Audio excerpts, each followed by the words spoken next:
मुसलमानों को तो भाजपा अगर परेशान नहीं करेगी तो भाजपा की राजनीति चलने वाली नहीं है।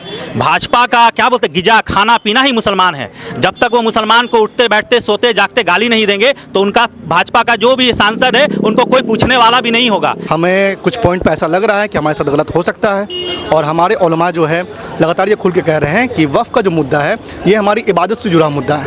आज आप मुसलमानों का जो वफ़ का प्रॉपर्टी है वो किसी मुसलमानों के आबा व अजदाद ने दिया है, किसी पार्टी के किसी आला अधिकारी ने नहीं दिया है, किसी सरकार ने हमें वक्फ नहीं कर दिया है, हमारे आबा व अजदाद ने दिया है, जिसमें हमारे मुसलमानों के फलाह और बहदूद के लिए हमेशा वो काम आ रहा है, चाहे वो कब्रिस्तान हो, चाहे वो मस्जिद हो, चाहे वो मदरसा हो। उसी के इजहार के लिए जो हमने काली पट्टी बांधी है कि हम इस कानून से हरगिज़ जो है राज़ी नहीं है, नाखुश हैं इससे।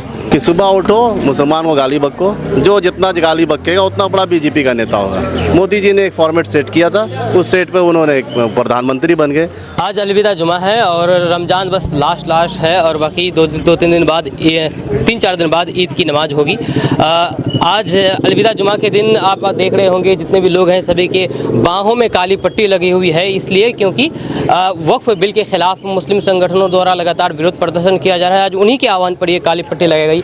क्या कहना चाहेंगे सर आप इस बारे में? जी सर बताइए सर, क्या कहना चाहेंगे? हम ये कहना चाह रहे हैं कि ये कानून ठीक नहीं है और ये ख़ास मुसलमानों के अमलाक को जो है वो कब्ज़ा करने की जो है शक्ल निकाली जा रही है। तो हम इस कानून को पास होने के ख़िलाफ़ हैं कि ये कानून पास ना हो और हमारी अमलाक हमारे पास रहें और हमारे मफादात में और शरीयत के हिसाब से इस सिलसिले में जो कवानीन है औक़ाफ़ के, उसी कवानीन को बाकी रखा जाए, इसमें कोई मुदाखलत न की जाए। उसी के इजहार के लिए जो हमने काली पट्टी बांधी है कि हम इस कानून से हरगिज़ जो है राज़ी नहीं है, नाखुश हैं इससे।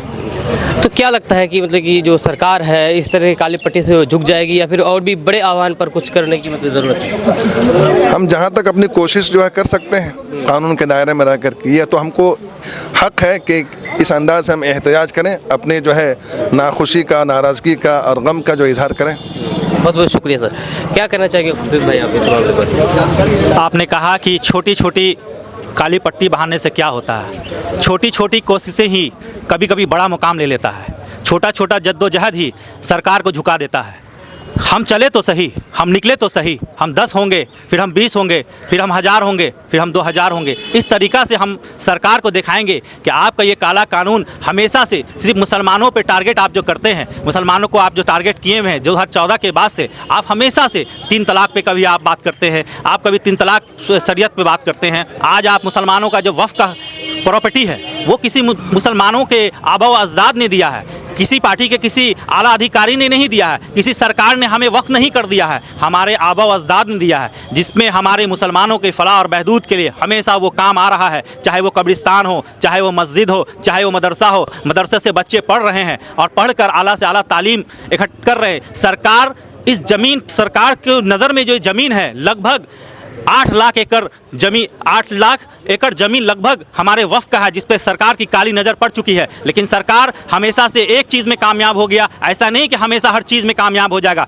हमेशा से हिंदुस्तान में भाईचारा आपसी सौहार्द को बिगाड़ने का काम नहीं किया है। अगर आप हमारे वफ़ की ज़मीन को हड़पना चाहेंगे तो हमारे हर एक राज्य से मुसलमान कसीर तादाद में उठकर आपको विरोध प्रदर्शन करने का काम करेंगे और इस सरकार को भी झुकाने का काम करेंगे। क्या लगता है जिस तरह से 2020 के विधानसभा चुनाव से पहले CAA को लेकर के विरोध प्रदर्शन हुआ और सरकार को लास्ट में झुकना पड़ा, इस मामले पर झुकेंगे? इंशाल्लाह इस पे भी झुकेंगे। सरकार आप देख लीजिए, इससे पहले भी कई ऐसे बिल लाने की कोशिश की, उसके बाद भी सरकार झुके हैं। अब मुझे लगता है कि इस बार 2000 विधानसभा इलेक्शन में सरकार को भी समझ में आ जाएगा कि मुसलमान को हमेशा से ठगने का आप काम किए हैं वो नहीं चलने वाला है और इंशाल्लाह ये सरकार झुकने के भी काम करेंगे और इस काला कानून को हम लोग हमेशा से विरोध करने का काम करेंगे। क्यों ऐसा किया जा रहा है? लगातार मुसलमानों को टारगेट किया जा रहा है, कभी CAA को ला करके, कभी NRC को ला करके, कभी इस तरह के मामले को ला करके। क्या ये मामले यहाँ तक रुक जाएगी या फिर आगे इस तरह से मुसलमानों को परेशान किया? मुसलमानों को तो भाजपा अगर परेशान नहीं करेगी तो भाजपा की राजनीति चलने वाली नहीं है। भाजपा का क्या बोलते गिजा खाना पीना ही मुसलमान है। जब तक वो मुसलमान को उठते बैठते सोते जागते गाली नहीं देंगे तो उनका भाजपा का जो भी सांसद है उनको कोई पूछने वाला भी नहीं होगा। जब तक वो मुसलमानों को गाली नहीं देंगे उनको पूछने वाला कोई नहीं होगा। बिहार में गिरिराज सिंह भी जो है अनब शनब बयान देते हैं तो उनका TRP बढ़ता है। इसी तरीके से मुसलमान का कभी कुछ ना हुआ है, ना इस्लाम का कभी कुछ होगा। इंशाल्लाह आगे दम तक मुसलमान इसी तरीके से कायम और दायम रहेगा और सरकार को भी इंशाल्लाह झुकना पड़ेगा। क्या कहना चाहेंगे सर आप इस मामले में?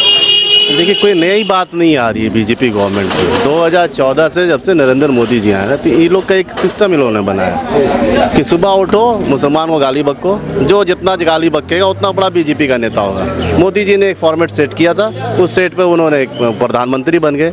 मोदी जी से ही गुजारिश करेंगे कि आप देश के राजा हैं, बादशाह हैं, लोकतंत्र में लोगों ने आपको मैंडेट देकर चुना है, तो भाई देश के लिए सोचिए। ये देश है, ये देश, ये खूबसूरती हमारे देश का कि यूनिटी इन डाइवर्सिटी, तो अनेकता में एक है। मेरी बात को पूरी होनी चाहिए। अनेकता में एकता वाला देश है। देश का मतलब क्या है कि देश एक गुलदस्ता की तरह, एक गार्डन की तरह होता है। गार्डन में सभी तरह के फूल होते हैं, और जब सब तरह के फूल होंगे तभी गार्डन बनेगा और गार्डन की खूबसूरती नज़र आएगी। मत बांटिए मोदी जी, हो गया, बहुत हो गया। कब तक? अरे आपने काम किया है ना, तो लोगों को बताइए कि हम ये काम किए तो आपको वोट मिलेगा। लोग को लगेगा कि आपने काम किया तो वोट देंगे।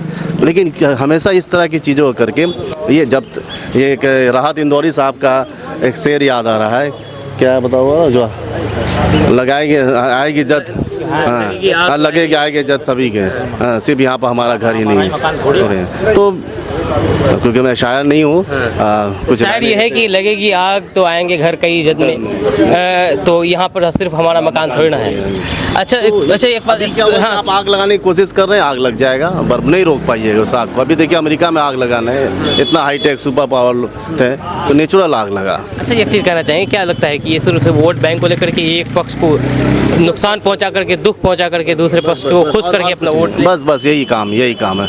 आप अपना काम गिनती कराइए, मत नफरत फैलाइए, नफरत को रोक दीजिए। ये नफरत का जो आपने बीज बोया था वो पेड़ बन गया, फल दे रहा है ना, तो इसको रोकिए। अब इस तरह के कामों को रोकिए। बहुत गुजारिश है आपसे मोदी जी, बहुत गुजारिश करते हैं कि रोक दीजिए। इस तरह से काम के नाम पर मांगिए, काम के नाम पर वोट मांगिए, कि लोगों को बताइए कि हमने काम किया तो हमको वोट दीजिए। इस तरह की चीज़ मत कीजिए, बस यही गुजारिश है।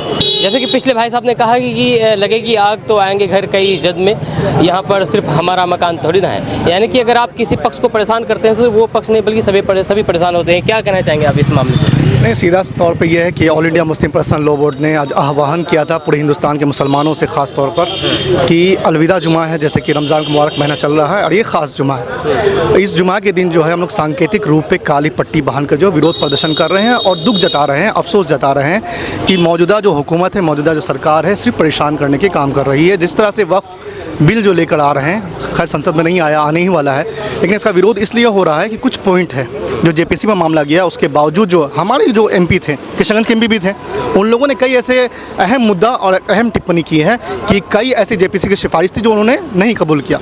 हमें ख़ताइश है, हमें ख़तरा है, हमें कुछ पॉइंट पर ऐसा लग रहा है कि हमारे साथ गलत हो सकता है, और हमारे उलमा जो है लगातार ये खुल के कह रहे हैं कि वक्फ का जो मुद्दा है ये हमारी इबादत से जुड़ा मुद्दा है। वक्फ जो है सरकारी प्रॉपर्टी नहीं है, वक्फ मुसलमान करते हैं, अपने हुकूक, अपने खाड़ी जो पैसा होता है उस पैसे से जो ज़मीन जो ख़रीदते हैं लोग उसको वक्फ करते हैं खुशी से, और ये हमारी इबादत से जुड़ा मसला, हमारी शरीयत से जुड़ा मसला है, और इस मसले पे जो हम लोग बढ़ चढ़ कर बोलेंगे।